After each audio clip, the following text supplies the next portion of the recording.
Start. अध्यक्ष महोदय, वित्त मंत्री जी ने वित्त विधेयक सदन में प्रस्तुत किया है। मैं इसका स्वागत करती हूँ। विराम। पिछले साल से जो कदम वित्त मंत्रालय ने उठाए हैं, उन कदमों से हमारे देश की आर्थिक स्थिति में व्यापक सुधार हुआ है। विराम।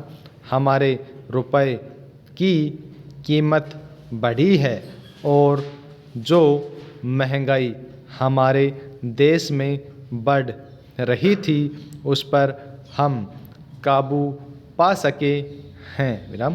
पैराचिन्ह। महोदय, हमारे उद्योगों में भी बढ़ोतरी हुई है, खासतौर से जो हमारे सार्वजनिक क्षेत्र के उद्योग हैं। उन्होंने बहुत ही अच्छा काम किया है। जो मुनाफा उन्होंने दिखाया है, उसे देखकर आशा की जा सकती है कि हमें बाहर से किसी प्रकार का सामान आयात नहीं करना पड़ेगा। इसके लिए मैं उनकी तारीफ करती हूँ और आशा करती हूँ कि आने वाले वक्त में वे इसी तरह से और भी अच्छा काम करेंगे। विराम।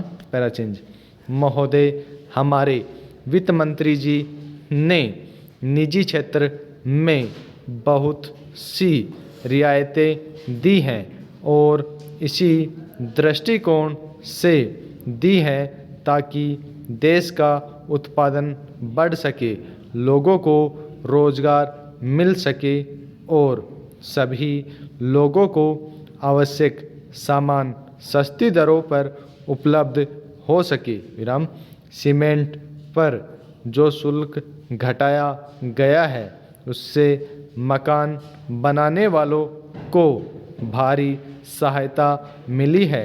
इसी तरह से चीनी मिलों को, पटसन और कपड़ा मिलों को भी बहुत सी रियायतें दी गई हैं। विराम।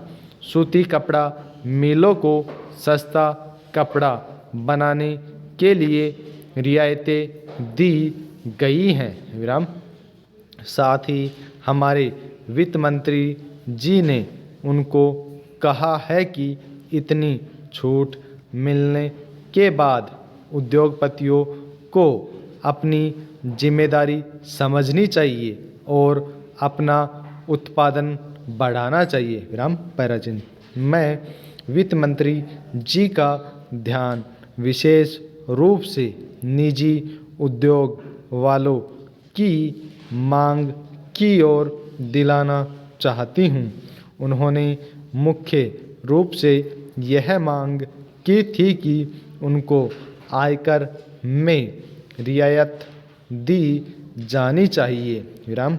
मैं भी यह अनुभव कर रही हूँ कि जितनी आपने उनको रियायतें दी हैं, उतनी ही उनकी मांगें बढ़ती जाती हैं।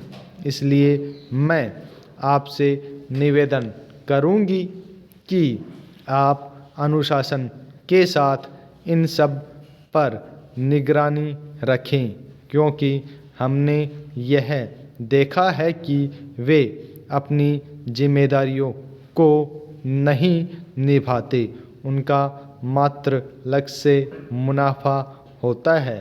उनका लक्ष्य यह नहीं होता है कि ज़्यादा से ज़्यादा लोगों को रोजगार दिया जाए या ज़्यादा से ज़्यादा उत्पादन बढ़ाया जाए। विराम। वे अपने फायदे के लिए काम करते हैं और रियायतों का अनुचित लाभ उठाते हैं। Full stop.